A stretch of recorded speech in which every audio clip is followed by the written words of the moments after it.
Deja vu once again. Pero this time, iba. And I believe napansin din ito ng mga casters.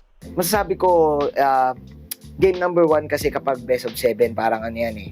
May pagka-rain check yan, kumbaga.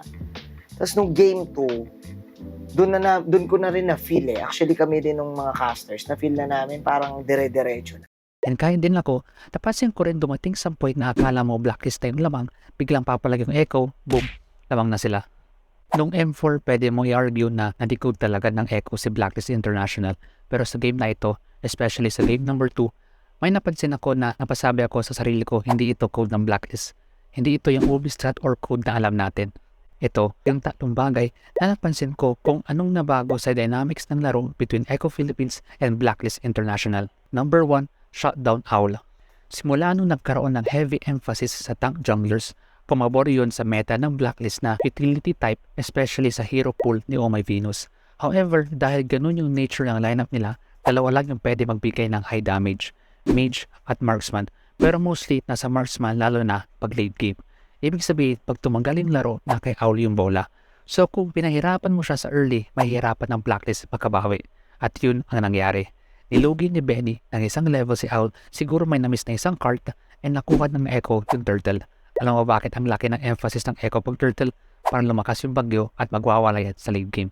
Habang yung counterpart na Marksman, may hirapan. Especially sa lineup ng Blacklist kung saan heavily reliant sila sa damage ni Owl, which nakita natin sa Blacklist versus RSG. Sino pa ba nagpahirap kay Owl bukod kay Benny? Number 2, Zone Ford malala.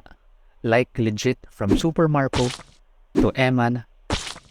Ang dami nang namatay na Marksman dahil kay Sanford at si Owl yung sumunod sa kill list niya.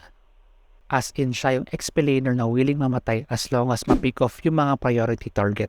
At dahil heavily reliant ng Blacklist sa damage ni Owl, once ma-pick off ni Sanford yung Marksman, lights out na sa Blacklist. And number 3, nakaproblema ata sa shot call, which normally hindi yun nangyayari sa Blacklist. Tingnan mo to. Engage wise, hindi tayo sure kung ano shot call dito, pero ang pwede kong maging speculation dyan is either number 1, papalag sila tapos tutulong si Owl na asa bot kasi sakto mahuhuli ni Ois si Sanji.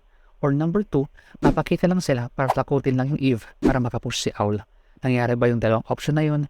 Hindi. So ang nangyari, lumaban ang Blacklist 4v5 situation.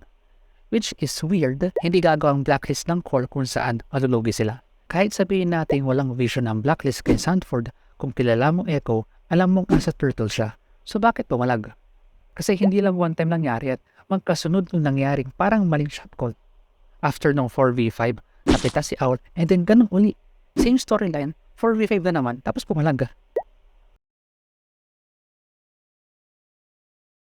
Like, ha? Nung nakita ko yun, shot call ni Venus yan. Imposible ka ako kasi ang Blacklist, they don't take huge risk. Mostly lahat ng galaw nila calculated. Kaya nga tinawag na may code sila kasi may system ang Blacklist back in the days na hindi kaya masolve ng mga teams. Tapos nangyari to, like, what? Ang speculation ko dyan, hindi si Venus yun ang shot call sa mga engages na yun. Si Wise. Okay ba yun na call? Pwede kasi desperate times na. Kailangan may gawin ng Blacklist para makaisa sa Echo pero sabi ko nga, huge risk yun na normally hindi ginagawa ng Blacklist. Check mo tong video na ito, medyo technical siya pero nabigay ako ng konting insight kung bakit nasabi ko na hindi nagtitake ng risk ang Blacklist. Overall thoughts, nangihinayang ako, especially kay Owl kasi yung heroes niya nung finals, Brody and Carillac. Lalo na yung Cari, from games 2 to 4, ito lang gamit niya. Asan yung Beatrix na napapanalo sa Sibol?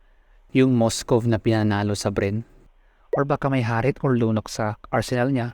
Maraming speculations, reasons, or other factors sa pagkatalo ng Blacklist pero yung game na ito yung nagsabi na, yeps, Echo na to. Kaya parang hindi ko masabi na na-break or na-decode ng Echo yung Blacklist kasi yung mga ganun na call, hindi galawan ng Blacklist yan. I believe sumabay sila sa tempo ng Echo which nalugi sila dahil doon.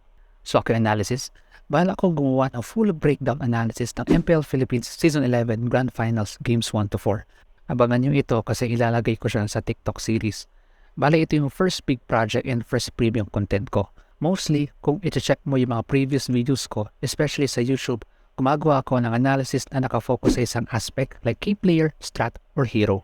Pero dito sa series na ito, pag-uusapan natin hindi lang yung draft at in-game mechanics, kundi ipapaliwanag ko din yung mga outside factors, preparation at mindset ng bawat teams coming into Grand Finals. Dito, ma-realize natin that Mobile Legends is more than just a game. Kaya habagan nyo at supportan ninyo ang content na ito. I believe makakatulong to para ma-elevate yung laro ninyo. Baka may ma-share ako na yun na lang pala kulang mo para gumaling ka.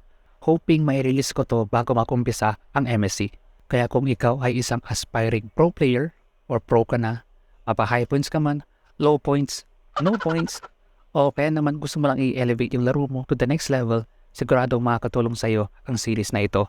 Lalo yung reference natin ay yung 2 strongest teams in the strongest region in MLBB as of the moment. Like, share, let me know your thoughts sa comments below. Isa mong karangalan makapagbigay ng magandang content. Salamat sa 1K subs sa YouTube and sa 20K plus followers sa TikTok. Thank you. Mama Place, let's go. Is you